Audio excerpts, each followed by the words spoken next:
I'm really excited and really kind of feel honored to be joined by Haynes. Evan is one of the co-founders of Alo House Recovery. He is a neighbor. He has become a friend. We've had the opportunity to run across and see each other on walks, either with your dog or your child, and get to say hello and finally get to have you come in and share with us your overcome story. Thank you for being here, Evan. Thanks for having me, Charlie. It's great to know you, and it's great. I'm so glad to be here. Thank you. Yeah, you've got a powerful presence, and in addition to being in recovery yourself since 2005, and we'll talk about kind of how that came about. You've committed yourself, and your family really has committed themselves to helping other people in a very passionate way, and it inspires me, I know, and you're, with such an academic background, the other thing I appreciate about you is how deep you go. You've really done a really meaningful job of trying to give context to the chaos, and for that, I think all of us can be grateful. And but I know who you are today, as you mentioned a little bit before we started, is really just a seam of all of the things you've been through. So, I know everybody that's got an overcome story has an origin, and it's interesting to me when I interview people, the differences. I've had people that come from loving families. I've had people that come from traumatic families, very chaotic and dysfunctional families, and everything in between. And seeing how those things have matriculated and led us down a path is always interesting. And I think the reason it's so important is because it allows everybody to identify with some part of someone's story. So maybe just tell us a little bit about your origin story, Evan, and where you grew up and how you grew up. Well, for sure. So I grew up in Canada, where drinking is kind of a cultural trait. I actually didn't realize I had a drinking problem until I came to the U.S., but I'm getting a little ahead of myself. So I grew up, I think like so many people do, with generational trauma in my house, kind of unexamined, even unconscious generational trauma playing out in the present moment. And so I grew up with some chaos and mental health problems and addiction problems. And, my mom was in psychiatric care for most of my life. I think she first visited a psychiatrist when I was about 6 months old, was put on medication. And when I was 14, she took her life. And that was kind of the moment for me. If I was having a tough time already, that was what pushed me over the edge. I think this is a really unique podcast because we've got an opportunity for the listeners today to get two sides. I mean, Evan Haynes is not just an overcome story. He also has made it his purpose and passion to help others. And so you're both a subject matter expert and, this opportunity to tell your own story. I think a lot of people get confused around the topic of trauma. I think that some people have this kind of, for me, it was violent child abuse. And when Joe Relampagos, who was the executive producer of Biggest Loser, very, very accomplished professional, he was here for his 500th day of sobriety.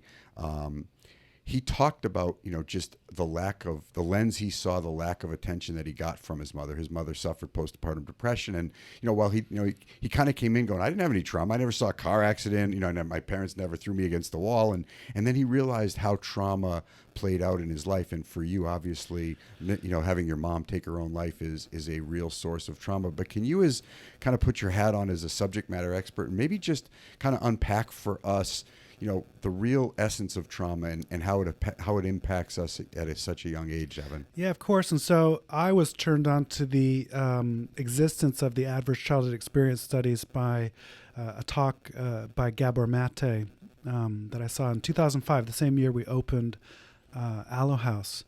And it just completely broadened my perspective on what addiction is. And so the adverse childhood experiences done by Kaiser Permanente and the Center for Disease Control in the 1990s.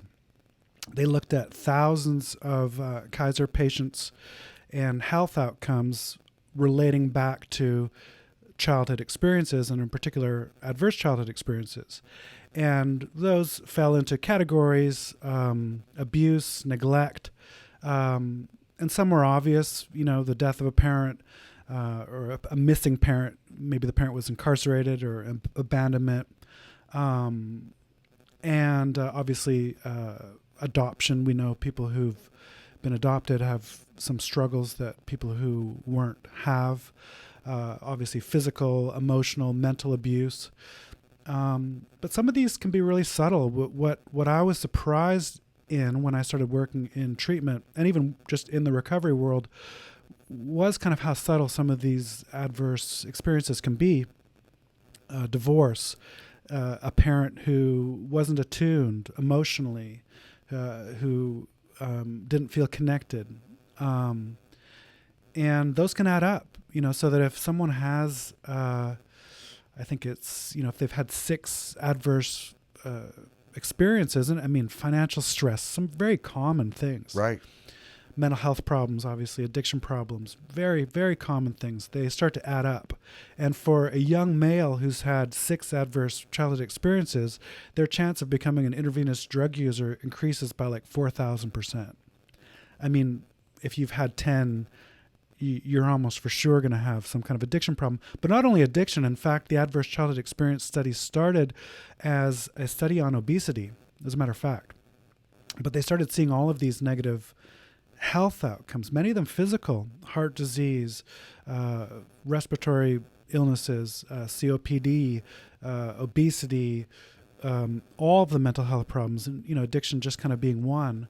But that was a big kind of breakthrough for me. Now, I've been writing a book, and originally it was going to be a book on kind of these, you might even call them the social causes of addiction. Where addiction, we know it's not a moral failing, but we're starting to, I don't think, be so sure that it's even like a medical problem. The NIDA, National Institute of Drug Abuse, calls it a chronic relapsing brain disease.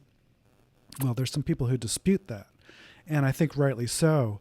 Again, when you look at these adverse childhood experiences and the direct causal correlation to later incidences of physical, mental health, and addiction problems. And so, although I am forever grateful to have my eyes open to these social causes of addiction, what you find actually, I mean, one, those studies have been around since the 90s. The question is, and even the researchers at the time knew the implications were massive. Why are so many kids being abused? Why are we living like this in ways that cause so much stress, where there is no support for families and, single parent families? And why is there this kind of crushing, grinding competition and ruthlessness in our culture, which just leads to more despair, more misery? So even Freud, he developed something in probably the 1910s called seduction theory. And he had 18 patients he was working with at the time. And what he found was each of them had been abused as children, often sexually. And this led to, they didn't have the same language. He called it hysteria, but it led to neuroses, complexes. He was blown away. He even confided in a friend in a letter that it had been the case in his own household that his brothers and sisters had been sexually molested by his own father. He couldn't wrap his head around how this was possible, though. And then it was, of course, difficult. I mean, do you confront these parents? And he ended up abandoning his seduction theory quietly, which to me is fascinating, and replaced it with what we know about with the different stages of kind of these repressed sexuality experiences that, children have, which, I mean, we kind of look back on. It's not well accepted science now with the Oedipal complex and Electra complex and the oral stage and the anal stage, et cetera, et cetera. We've replaced it with, I think, much more helpful theories about attachment and things like that. But anyway, it was interesting that he found of 18 of his patients, all of them had been abused like that. So these adverse childhood experience studies, they're kind of in a way not new. And again, I think the implication is, what do we do with this information? Yeah, it's so impactful. I mean, I know when and shout out to Nadine Burke Harris, the Surgeon General for the state of California, who's really made the ACEs, I think, very prominent in the things that she talks about. And really, what I think the grounding principle in all of that is it disconnects the young person from itself, and I think for you, for me, for anybody who suffered any of those adverse childhood experiences, we start to view life through a terror set of lenses. It's like our innocent, self-esteem, our self-worth, these glasses that we've put on, from an early age get taken away from us. And all of a sudden we get put on these terror set of lenses where we start to have not only a fear-based approach to life and avoidance, but a fear-based approach to ourselves. And so, we look for something else outside of ourselves to try to seek and comfort that which is not able to be contained within ourselves. And that's that self-love, that self-acceptance. We haven't got it. We can't attach to it from a loving mother. In your case, your mother was gone. She took her life, and it must have felt like the ultimate abandonment. Whether you knew it then or have looked back on it. I mean, that must have been an incredible turning point for you to wonder, this is the person who's I'm supposed to rely on, and she's not only is she gone, but she's decided to be gone. Yeah. I mean, awful, the sense of grief and loss, which will be in some form with me for the rest of my life, it's awful. And, so many people have been through that too. That's one thing I love about AA. I don't go to as many meetings, but to share this story. And then at the end, always invariably, people come up and say, me too. And that's that human connection. I think that's the shared experience of, no matter what it is, of connecting to another human being at an intimate level is healing. And so as you progressed, you were young at the time, did you seek more comfort in drugs and alcohol? I mean, as you were drinking and you lost your mom, tell us a little bit about 100%. The progression. So I hadn't started drinking yet. I think I was smoking cigarettes at that point, perhaps. But literally the next day, so I'd been at a birthday party the day before watching like Chuck Bronson or Charles Bronson movies and eating pizza and swimming in the pool, kind of, like a good kid would. The next day I'm calling like my, goth heavy metal friends. My friend group, my peer group changed instantly. And that's when I, started smoking weed and drinking beer and quickly doing LSD and things like that, which I continued to do until I was 31, continuously in some form or another. Now, mind you, I was in school. I was fairly high functioning. But things definitely started unraveling rather, when I moved to LA. I was going to the clubs and drinking too much and crashing cars, and it was a car accident in a blackout. I was sent to LA County Jail in 2005. And I remember it was the first time I'd ever considered that I had a problem. Again, it was a little bit normal to drink a lot in Canada and to, be a bit wild. But I knew something was different. I'd never been to jail before. I'd certainly never been to LA County Jail, which is like kind of gladiator training school for the California prison system. And this was a clear signal. Something was wrong. I remember telling my cellmate, who was he was like a street kid, had been arrested in Venice the night before. And I remember telling him, I think I have a problem. I think I have to switch to beer. I love it. Yeah. I don't want, but again, what I don't want to be lost on people is this kind of need to chemically adjust or have something, whether it was cigarettes. I'll share this story with you. So, because I think it speaks so loudly to how quickly we want to escape. It's, I had a small accident that was the result of me being distracted by my cell phone on Saturday. And, although I didn't hurt myself or anybody else, it was embarrassing and I felt guilty and I felt ashamed. And my immediate reaction when I got to the car wash, because my immediate thing was I want to wash the dirt. I want to kind of pretend this didn't happen.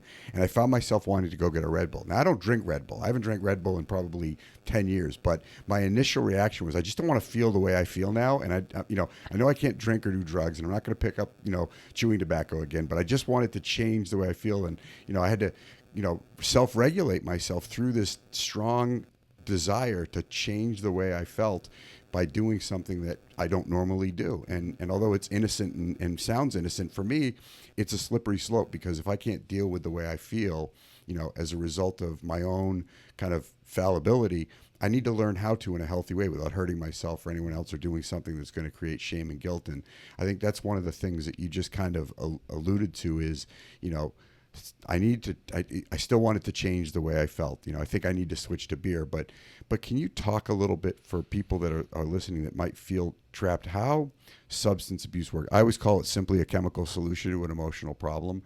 Some of the telltale signs are that unmanageability when what you want to happen doesn't happen, or more importantly, what you don't want to happen happens. Like, you did not go out that night with the intention of ending up in LA County Jail. And I'm sure you didn't go out that night intending to have anything bad happen to you or anybody else. But we don't really have control, do we? Yeah, no. And especially not at the end. And I mean, yeah, I could honestly drink a beer one night and just go to bed. And then on other nights, it takes you where it wants to take you. Well said. And, and I, in a way, I think, interestingly, so does the unconscious.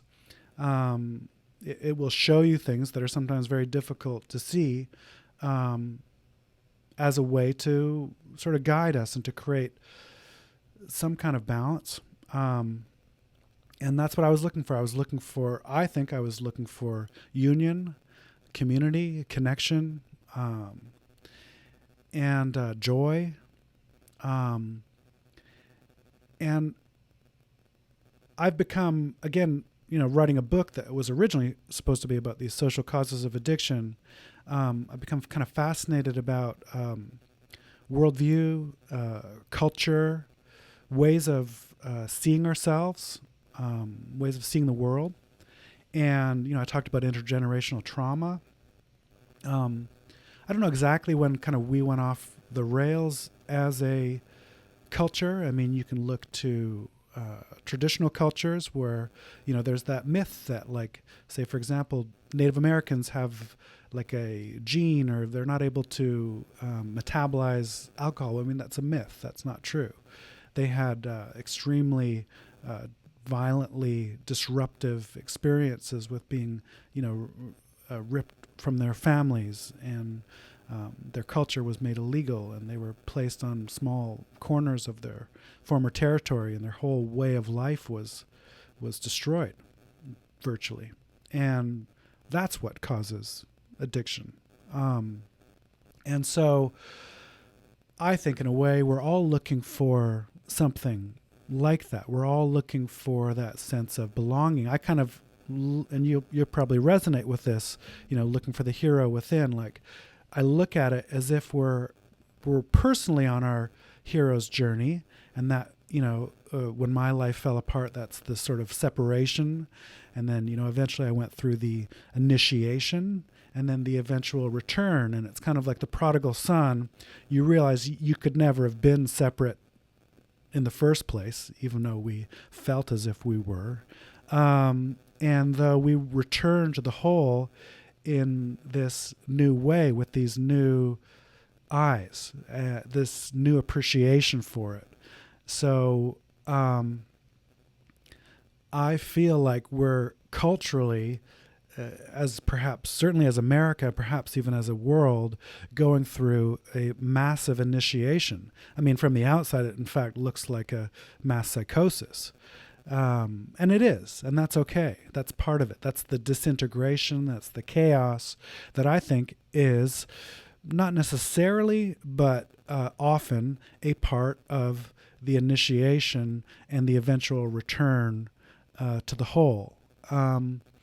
So this is what the book is about. It's called Recovering America, Reimagining the Drug Problem, or the Addiction Problem, rather. And so I see this parallel between individual addicts and their stories as like this microcosm of larger, corresponding to kind of larger realities like America or the world or the cosmos or the universe, or however you want to explain it. And so here I am, 11 years sober, and always hopefully, not consistently, but always kind of growing and developing and seeking, like I was seeking in that drink, that unity and that communion with the divine.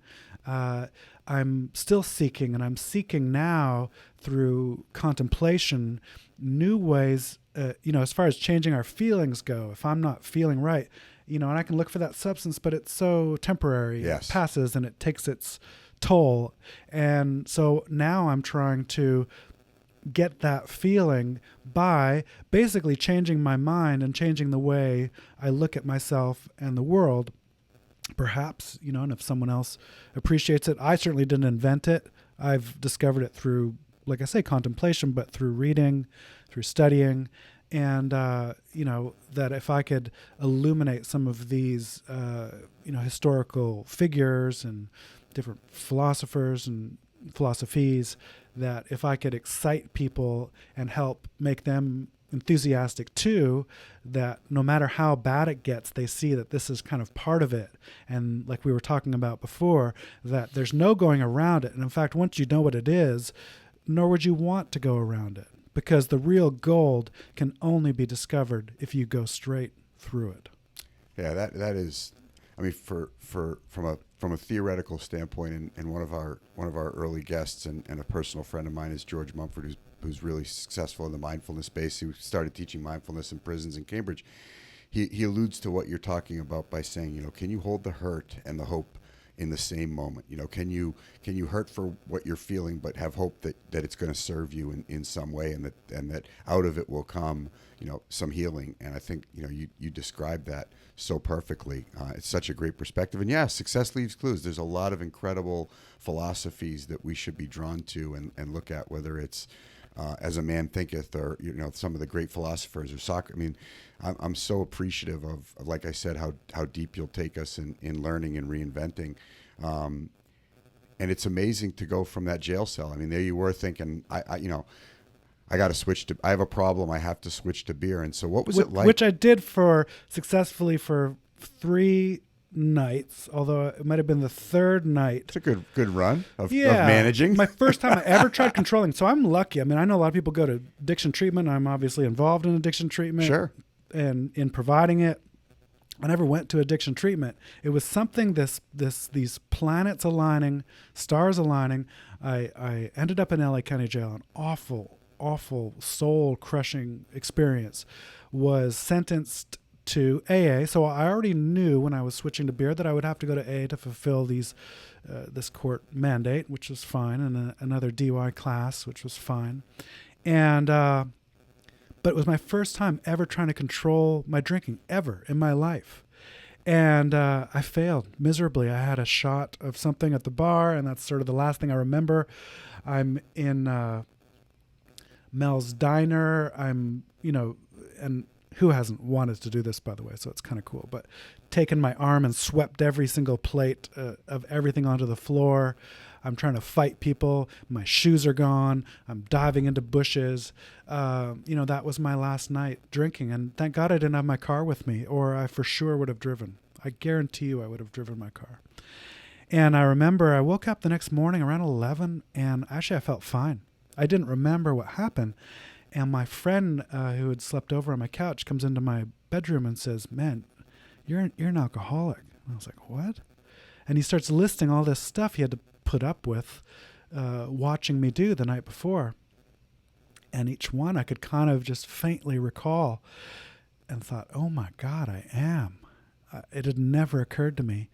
And so I was going to my first meeting anyway, which was I think then a couple days later at the log cabin on Robertson in West Hollywood. And by the way, I mean, it was kind of cool. There was, young people and people with tattoos and pretty girls and famous people. And I was like, okay, this is cool. And then the girl at the podium started talking, and she was talking my language. She'd had, these were my people. I had no idea. And that this kind of community was even there. And I felt at home, and I was lucky, and I've been sober ever since. So yeah, it doesn't happen like that for everybody. And I know some people kind of struggle in and out, as they say. I was really lucky. And, I confess I don't go to as many meetings now, but I do love it. And it was interesting actually writing the book. I fell more in love with it. And I did because what I realized, especially now becoming so passionate with these ideas, philosophies, some esoteric philosophies that Bill Wilson, Bob for sure, but Bill Wilson was this seeker too. And I think that history is a little bit forgotten, that AA was really like an offspring of the New Thought movement. When Bill finally corresponded with Carl Jung, he shared that a lot of the early AA members had read the I Ching, which Carl Jung had written the introduction to, maybe translated, but certainly wrote the introduction to. They were, they were doing seances, and they were, obviously Bill Wilson was experimenting with hallucinogenic drugs, but what he knew was that the only way to truly recover was to have a profound spiritual experience, which for him was a white light experience, which was likely occasioned by the belladonna cure, which he subjected himself to at Towns Hospital in New York, which was basically this combination of belladonna, datura, and some other alkaloids, tropane-containing alkaloids, which are deliriants, every hour for 50 hours. These were what witches created their flying ointments, flying potions with those substances. They've been used by the Chumash Indians right here in their spiritual practices all over the world, Africa, India, where datura was Shiva's favorite drug. In fact, Shiva, basically the supreme being, where it's named after actually the crown of Shiva. Shiva wears a crown of datura. So Bill Wilson had that experience, and in fact, started AA, wrote the big book as a way to kind of create a manual for other people to have an experience similar to that.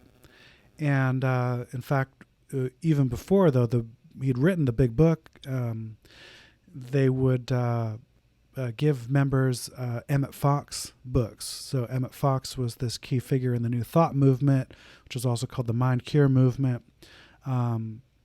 which was basically like almost an occult, certainly esoteric reading on Christianity and the power of the mind to heal ourselves, but I think mostly, and certainly with AA, to heal others. That again, this idea that ideas are what heal us. That there was this almost shamanic element to it, and certainly the first healers in the Western tradition, they were called Atramantis. They were basically shaman. They were medicine men and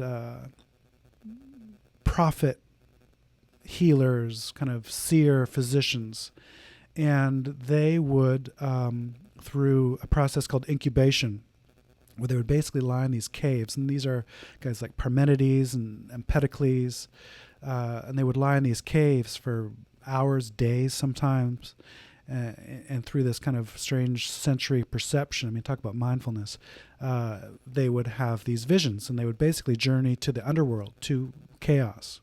And there were greeted by a goddess, probably Persephone, they would have understood her to be, who would show them and teach them. And so interestingly, guys like Parmenides, he's credited with inventing logic, that his poem, and they used to write in poetry, is credited as the first philosophical argument. But it's a story of his encounter with the goddess, who he was guided to in his chariot by the daughters of the sun. It's very strange. These are the strange roots of Western culture.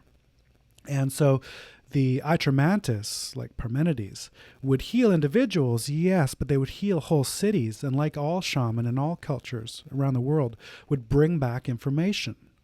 that was somehow valuable to leaders of the in this case city states of the community, and they were light bearers, but they were law givers, and they would come back with some instruction for how to improve life, and I think Bill Wilson did that to a great degree. He was that.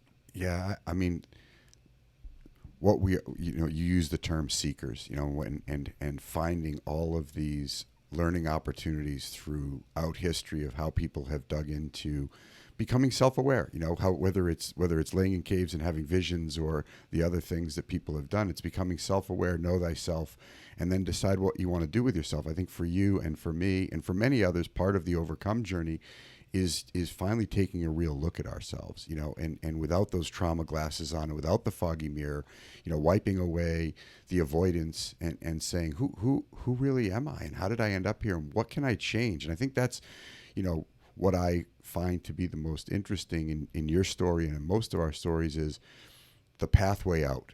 And it started with something as simple as connection. And I think any support group, whether it's Alcoholics Anonymous or Overeaters Anonymous or Adult Children of Alcoholics or Al-Anon or any of these groups where you can go and identify with people that have a shared experience of suffering in some way and see what they're doing. I mean, I study athletes, I study performance, I study musicians, I study artists, all of the people that have wanted to achieve something in their lives. There's a set of behaviors that go along with that, and all of them include asking for help and then finding people that have that shared experience, understanding what they did, and then getting behind those behaviors. Mm-hmm. And the feelings fuck with all of us. I mean, I'll just tell you, I don't necessarily feel like doing a lot of things that are really good for me. You hold up a bag of donuts, or an apple. You don't need a world-class nutritionist to tell you which one's, but why do you choose the donuts or the apple? And it's based on, I think you talked about this spiritual experience, which can get a little mystic, but really it's a personality change, sufficient to bring about recovery, change. My old personality got me where it got me. Your old personality got you to Mel's Diner, in a night of debauchery. But then you had this experience of one person that you trusted sharing what it was like to be around you, and your mind was clear enough to hear it and then do something about it. Exactly. How important was that? Oh, it's everything. And so, I might identify myself certainly with Hermetic thought. Alchemy stems from that. In alchemy, I heard it described beautifully. It's the art of transformation. And there's a Greek word, metanoia, which basically means meta means beyond, noia means the mind. Basically what it meant was a change of mind. And essentially like a conversion experience. I mean, this is before Christianity, so you're not necessarily converting to anything in particular, but personified in ancient Greece, metanoia was actually a goddess who traveled along with Kairos. And Kairos is an interesting word. Of course, it means time, but it doesn't mean time in sort of the linear or even historical sense, but it means opportunity.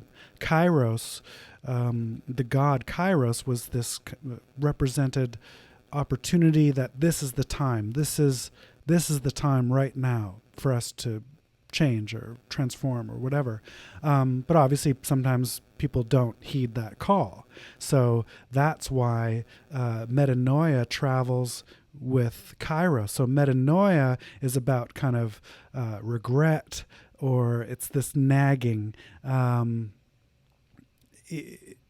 it's also or self-reflection, right? Which can be difficult. And very difficult, in fact. So metanoia is what always is the entryway or the doorway into that opportunity to transform once we see it. But yeah, it's so self-reflection, regret, these are powerful things. And so I know AA as well, it was very much based on the ideas of Carl Jung and the unconscious and the shadow in particular. And so for Carl Jung, the process of individuation, which really was, at the end of the day, himself, Carl Jung was a mystic, and it was this union with the divine. He was into these same kind of, mystery cults and Mithraic or Eleusinian or Orphic mystery rites and things like that, but I digress. So the goal of individuation was basically to have an encounter with our shadow and to become integrated with it. So I'm of the belief that, especially after maybe about age 35 or so, we don't change. Our kind of personality is what it is. I've heard it put, I think it was Alan Watts said, who had this realization that, and that even thinking we can change is this kind of like act of vanity. And that for him, what he realized was learning to use his personality as an instrument. So kind of learning to channel it was the best he could do. But the idea is we can't change ourselves. We don't really change, but what we can do is accept ourselves in full. Once we completely accept ourselves in full, including our shadow on the one hand, or perhaps this greater sense of self that we hadn't even considered, kind of both of these things, the good, the bad, and the ugly, we will automatically change. We will automatically be transformed. So it isn't, it's not kind of jumping to that end goal of transformation, skipping all of the intermediary steps perhaps, but it's fully accepting who we are that leads to naturally, automatically to transformation. Yeah, that's powerful, because I think for years, I'll just speak for myself. I mean, I wanted to change. I wanted to change mostly the way I felt. I mean, if I could have changed anything, it's like I felt unhappy. On the outside, it seemed as though there was this, you use the term functioning. I'll say I was existing.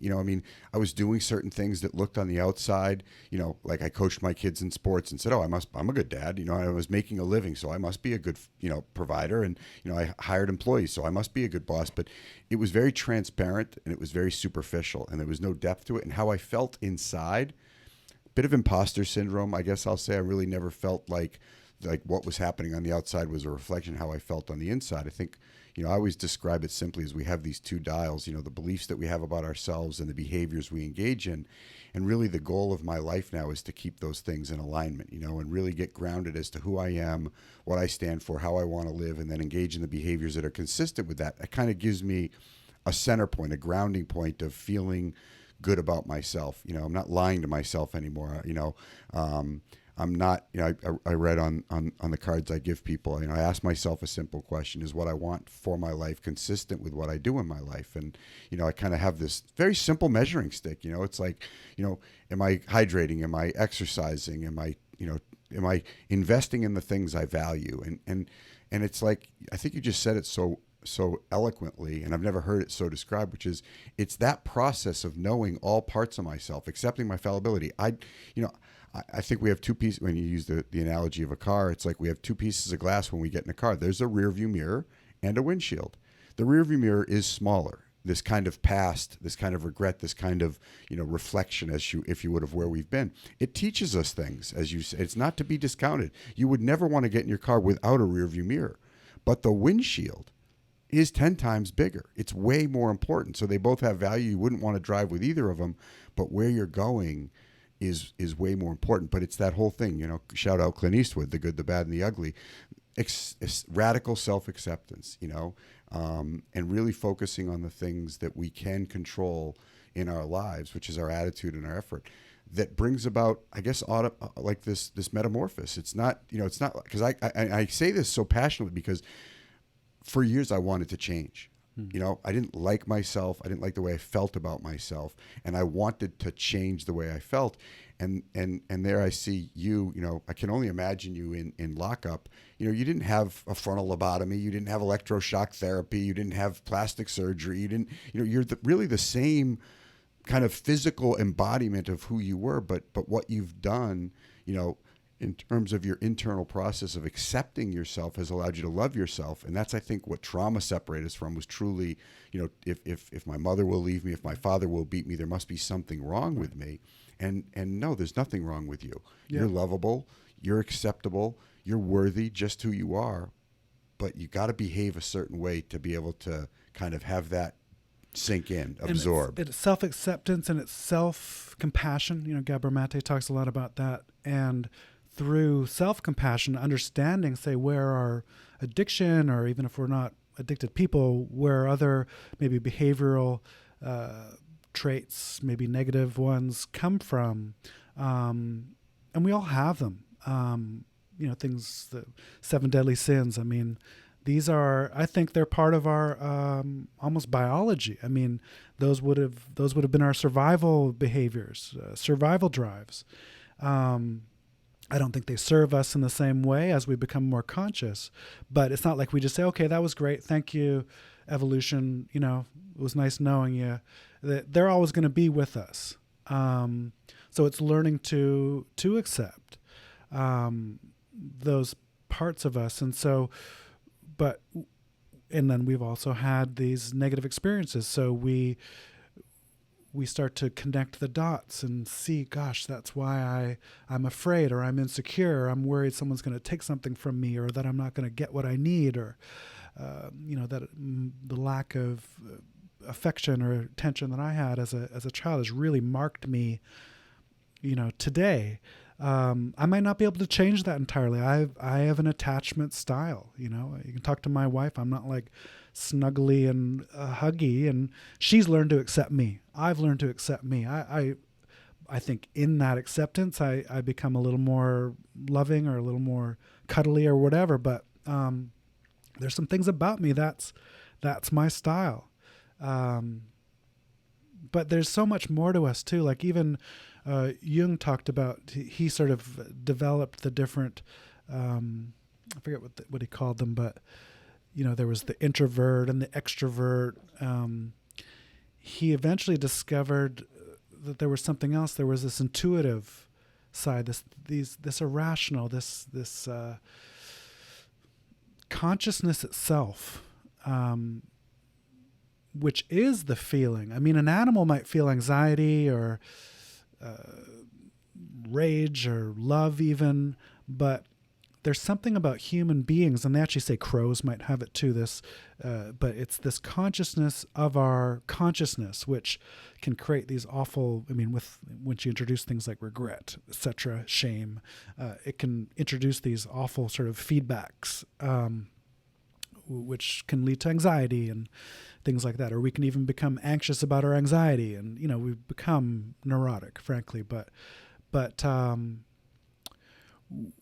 we seem to have this gift of consciousness as a tool or something to help guide us kind of, I think, from some of those base instincts that maybe aren't serving us anymore, to some higher nature. But it's not like we leave the base instincts. They just become integrated. We become an integrated whole. So if I'm, if I'm, say, a spiritual guy and I'm becoming enlightened, we don't do that so that I become separate from anyone else, or that I, become some kind of insufferable narcissist or something. I do it so that I can feel better. That even being conscious of our feelings. Again, those animals might have those feelings, but for some reason we're conscious of our feelings. There's a English philosopher named David Pearce who believes that kind of emotional valence, which is basically just a very simple pleasure-pain axis, is actually perhaps the universe itself's mechanism of determining values. It's the engine of value. How else, again, when we were just kind of automatically, biologically behaving in terms of evolution, there's no value to it. It's not good or bad. There's so much cooperation we can point out in nature, and there's also like great violence and competition and struggle.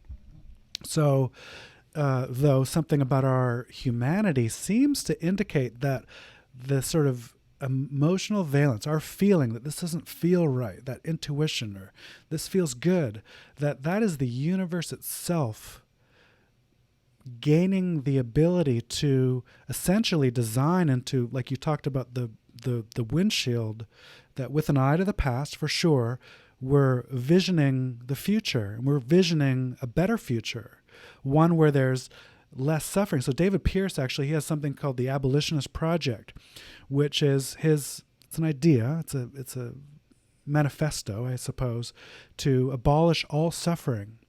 And when I started to consider that, and where I realized this was just a few months ago, where I realized where I was before that, which is a position I think a lot of us hold, that, so much of life is suffering. I'm not so sure I believe that. And I've kind of come around and had a bit of a mini conversion to the point of view where I think 99.9% of suffering on earth is avoidable.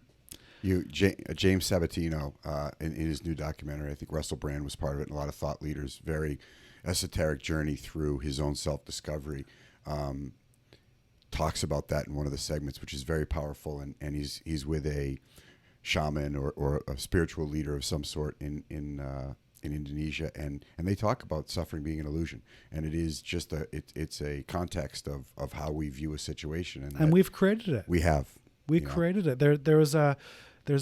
He was a bishop, Carlton Pearson. He ran a mega church somewhere in the South. He was like a prodigy of Oral Roberts, and successful mega church, thousands of members. And he's at home one night, and he's watching the news, and it was during the Rwandan genocide, and he had a revelation, and he thought, my God, hell isn't somewhere you might go if you've been a sinner. Hell is right here on earth, and we've created it, and we can end it. We can turn this into paradise. He started preaching it, and he lost everything. He lost his church. He lost his following. This was not a popular idea. This was not canon. And he even got cancer. It was a very kind of Jobian story, but he couldn't preach anything else. He was so convinced, and he went to a conference, I think in San Francisco, and he was preaching this gospel of inclusion, he called it. And afterward, there was a whole group of gay and lesbian church leaders, Unitarians, New Thought, all these sort of fringe movements, or what we think of as fringe. And this woman, lesbian minister, came up and washed his feet after. And he said it was the most powerful, touching thing he'd ever experienced in his whole life. And, he said these people were living the gospel of inclusion that I was preaching. So I have an idea that, and this kind of comes back to people who suffer from mental health and addiction problems, everyone we've ever pointed our fingers at, because we're projecting essentially our shadow onto them. They need to be more normal like us. If only they would just be like us. But because they won't be like us, we lock them up and medicate them and, put them in prison and hide them away however we can. They're rejected and hidden and diminished. But this is actually the whole world. If you look at it, this is the whole world. And so it's not they who need to be more like us. It's us who need to join them. We need to, was it John Lennon who said, like, it's time to, get ourselves together and join the human race, and that's, I think, where we're at right now in this initiation, this kind of collective initiation that we're going through. And I think people who've recovered from addiction and mental health problems can be the guides. So how ironic. It's kind of like, I love the Hunter S. Thompson quote, when the going gets weird, the weird turn pro. That people who've been through things like we've been through, who weren't supposed to make it. That's right. Weren't supposed to make it. Become the guides to lead us all through to join the others, to join the great union. I don't know what else to call it, to join the universe. Well, and you just summarized, if I were to write a mission statement for this podcast, it was that so many people suffer in silence. Yeah. That if you, George Mumford, Tony Mandarich, Jude Weber, Trisha Kendall. I'm talking about people that have overcome, incredible adversity in their lives, been at the edge of the brink. Prince Daniel Jr. is on the edge of contemplating suicide, who's come back now to help other people. If we can overcome out loud, we can lead the suffering in silence out of those caves. And show them a brighter light. And I think so many people, and I just, I was excited to sit down with you for a lot of reasons, and your intellect and your ability to communicate so clearly these thoughts was one of the reasons. But you just, you brought to light what this is all about, which is really, you don't need to suffer in silence, that there is a hand at the outside of the cave where the light is here, and it's not easy, and we're going to stub our toe, and there's, some thorns that we're probably going to run into, but we got Band-Aids and we got stitches, and, we're going to make it if you'll trust that there's help on the other side of the pain that you're in. And there's people, whether it's substance abuse or eating disorders or, type 1 diabetes as an adolescent, or the death of a brother or son, or the suicide of a mother, that we're here. Yeah. And I would even point to the low-level misery, which I think is an epidemic. Tell me about that. You talked about in your own story, there's the surface stuff. I was earning money. I was showing up to baseball practice. I think a lot of us are very unhappy, deeply unhappy, unfulfilled, and it's, again, I think you can point back to ideas, worldviews, what we're taught without even anyone kind of explicitly saying so. The idea is we're basically born to die. And life is just this kind of trip from the maternity ward to the crematorium. And it's about making money. And, it's kind of the basic survival stuff. Like, we've got the survival covered. In fact, we've got it overly covered, so much so that it's probably going to kill us. We're running out of resources, we're running out of water, because we've got so good at survival, something's been lost. And the thing that's been lost is the primordial unity. It is that unity which we've become separate from. Now, I don't think that becoming separate in itself was a bad thing. There was a Christian mystic, Jacob Boehme, writing at the end of the 1500s, beginning of the 1600s. He was a simple shoemaker. He was a Lutheran, but essentially he was just a simple shoemaker. And he had his white light experience. He believed, he wrote a book called Aurora, which basically means dawn. And he believed that our consciousness, that we human beings and our consciousness, because remember, you could have brain function, we could survive and probably do all the things we even do without being conscious of it. The consciousness seems to be, there's a philosopher, David Chalmers, who says, how does the sort of water of the brain turn into the wine of consciousness? We don't know. He calls it the hard problem. It's the mysterious thing. So Jacob Boehme, 300-400 years ago, suggested that consciousness is the creator entering its creation in order to perceive itself. So in the same way that we beat our heart, we grow our hair, we, straighten our bones, we work our organs, if you ask us how we do that, we're going to be hard-pressed to explain it. In the same way, I think the Creator does all of these things, creates life out of the primordial soup. All life came from this mixture of basically water, carbon dioxide, and ammonia. And for some reason, sugars and eventually proteins start forming, and you see the first single-cell organisms that we're descended from. Like, why does that happen? It just happens. There's this, it's kind of like Jeff Goldblum in Jurassic Park, like life finds a way. And how or why is anyone's guess. But according to Jacob Boehme, we are the creator entering its creation in order to perceive it, learn about it, talk about it, perhaps become participants, co-creators ourselves, co-celebrants in it, and start to work to reduce that suffering of others, which is the ultimate, what's the 12th step? It's the last step. That's the most important thing. That in that sense, and we become enthusiastic, which comes from the Greek enthusiasmos, that we become literally engodded ourselves. which has, and I think the only problem with it has this massive responsibility. We play very small, and we still pretend everything's kind of automatic and predetermined, even addiction. I mean, we weren't supposed to make it. It was a chronic relapsing brain disease. How do you recover from a chronic relapsing brain disease? You never do. But in AA, they were very clear. We who have recovered. Bill Wilson would recommend, even after the big book was written by him and printed, he would recommend 3 books. One is called Cosmic Consciousness by a Canadian psychiatrist writing around the turn of the last century, who had also corresponded with William James, who wrote Varieties of Religious Experience. But he'd had a white light experience, and he wrote this whole book about cosmic consciousness. And Bill Wilson said, "This will tell you about my white light experience." And Richard Buck wrote about Jacob Boehme. Jacob Boehme also, who the early Quakers studied. Not the later Quakers, but the early Quakers. So when they talk about the divine spark, the light in each of us that we see in each of us, I mean, that's a very...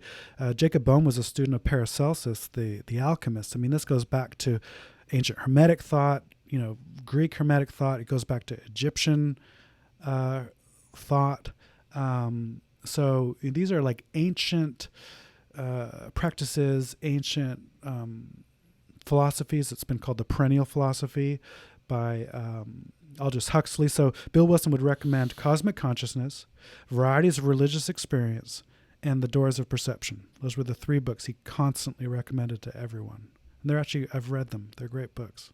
Yeah, it's I think it's a pretty wide open world if we just start to investigate how we can. I think you use the term show up in it, and be a part of it. And I think that's one of the things I'm so excited about what we're doing, what you're doing, is offering such a bright light and such a different approach to the fact that we can be consciously competent, that we can really use our experiences and use, past experiences to decide how we're going to use them. And we can, there's the carrot and the stick. I mean, there's the sword and the flower, but our lives are a bit of a garden, and I think our consciousness is a bit of a garden. And if we weed it, and if we water it, and if we fertilize it, and if we ask others to come in and help us, that it grows and flourishes, and allows to provide abundance to a lot of other people. We can feed a lot of people with the sunlight of the spirit and our souls if we nurture them. But,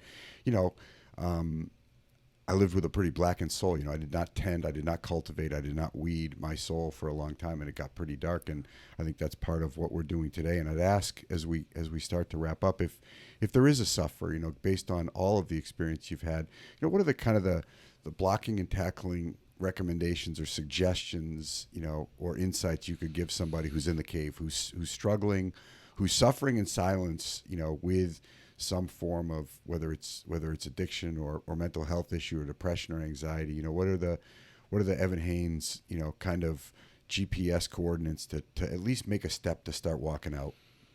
Well, I think the first step is find the others. And I think that the internet gives us, it can be this sort of tool of, I guess, isolation and separation, but it can be also a tool of connection. So if there's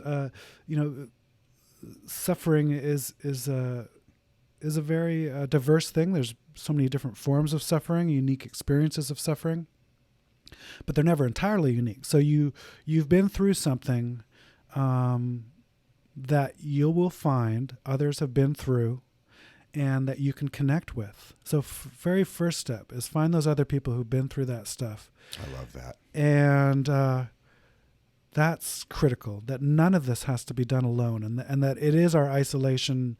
That is an old problem. It's at least a few hundred years old, if not a couple of thousand years old. Our sense of isolation. It's not unique. It's not unique to America. We've just kind of perfected it. But it's at the end. And it's at the end, this kind of mental, rational kind of epoch that we're in is falling apart. It's reached its limits of the sort of lone individual, the rational decision maker.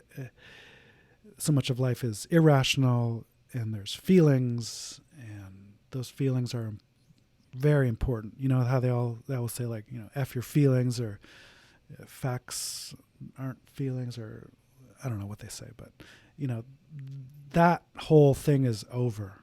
That consciousness really is about qualia. It's about the felt experience of being alive. Yeah, I view feelings. I think they say feelings aren't facts, and I view feelings much like driving around without stoplights. I mean, they're there for a reason. They're telling you something. They're not to be ignored. It's like it might be yellow, red, or green. I mean, as using the stoplight analogy to make it simple, but they're telling you something. Slow down, speed up, stop. I mean, well, that's like the David Pierce analogy that emotional valence, feelings between good and bad and everything in between, are the universe determining like what's good and what's bad. And that must not be taken lightly. And so that's guys like Johann Hari will point to depression and anxiety, that these are powerful signals that are trying to get us back.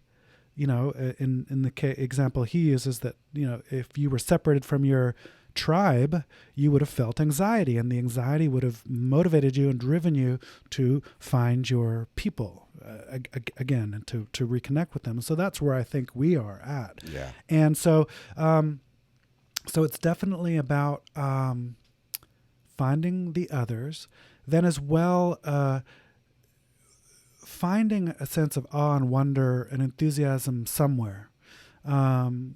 I think whenever possible, going back to the originals, finding the highest quality philosophy, and there are so many different philosophies and mystical traditions and spiritual and religious traditions, and find those and dive in and find the ones that speak to you. But there is a perennial philosophy. There is an ancient kind of, these are messages almost, I look at it like this, that these are messages we're sending to ourselves. If we take the Jacob Boehm idea that we're the creator entering its creation, that we've dropped breadcrumbs for ourselves.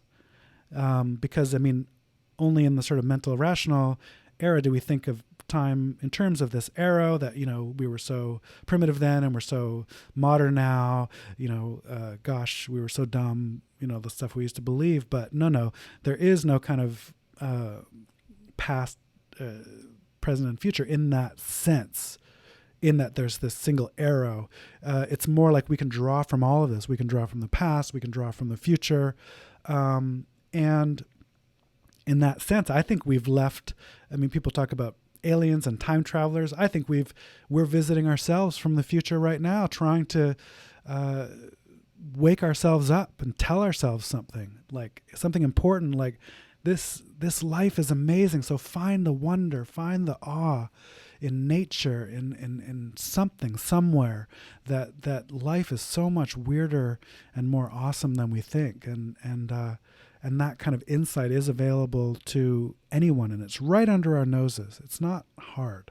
I love that. Find the wonder, find the spark. I mean, in mental performance and some of the work that I do, I always encourage people to go back to past. We're always quick to go back to past failures, and sure, you can learn from them, but really put the magnifying glass on when you've done well. I think the performance mentality really does take a page out of, success leaving clues. And, sure, at the time it seemed like we couldn't run a mile, and however fast it seemed like that was natural, that we would think that couldn't happen. But then there was a bunch of things people did to break through it. It wasn't wrong to think that then, and it's not wrong to think that it can change. But find that spark, find your passion. I always tell people to really fall back in love with your hobbies, whether it was writing or journaling or creating or playing music or reading poetry or writing poetry or gardening or walking, and something that'll breathe just a little bit of light into you. So find the connection and find a spark, find a light that you can go back to, and out of a small spark, a great light, great fire can burn inside. That's exactly right. Wow. Well, Evan Haynes, can you just share? We'll obviously post it in the notes. Obviously, I'm familiar with Alo House Recovery and the work you and your partner Jared and Bod Forrest have done for so many in recovery, and so many shared connections we have. And how can people follow you and your teachings and your thought life on social media and connect with you? Yeah, thank you. And please do put the link, because I forget. Is it Mr. ERH on Instagram, where I do write a daily sort of mini blog, and I post some of the quotes from writings that I follow or that I'm into. And I invite more interaction and people to comment. I love having these kinds of conversations, and I invite them constantly with anybody. So there you can go to alorecovery.com. If you want to learn more about Alo House and what we do, and that we're always here to help. And that's all I can think of right now. I'm a terrible self-promoter. So we'll do a good job. Well, I'm not. That's one of the reasons I'm here, is to promote the people I'm connected with. So we'll pick up the slack there. And I'll tell you one of the things that's interesting, if you do take time to go on AloHouseRecovery.com, is to read the resiliency story about what you guys did during the fires. I mean, that PowerPoint presentation, the planning that you did pre-fire, the way that you executed that plan, and just, I was reading it either this morning or last night, getting ready for our talk, and it was just such a good example of being consciously competent, of having a plan, of understanding, where some of the obstacles might come, and then watching what you guys did to take care of your clients. And a team of people. Thank you. Yeah, amazing. Well, Evan, I'll see you walking the dog. I'll see you pushing the stroller as I make my way around my laps, and I just want to thank you from the bottom of my heart. Thanks, Charlie. Thank you so much for having me. Thanks.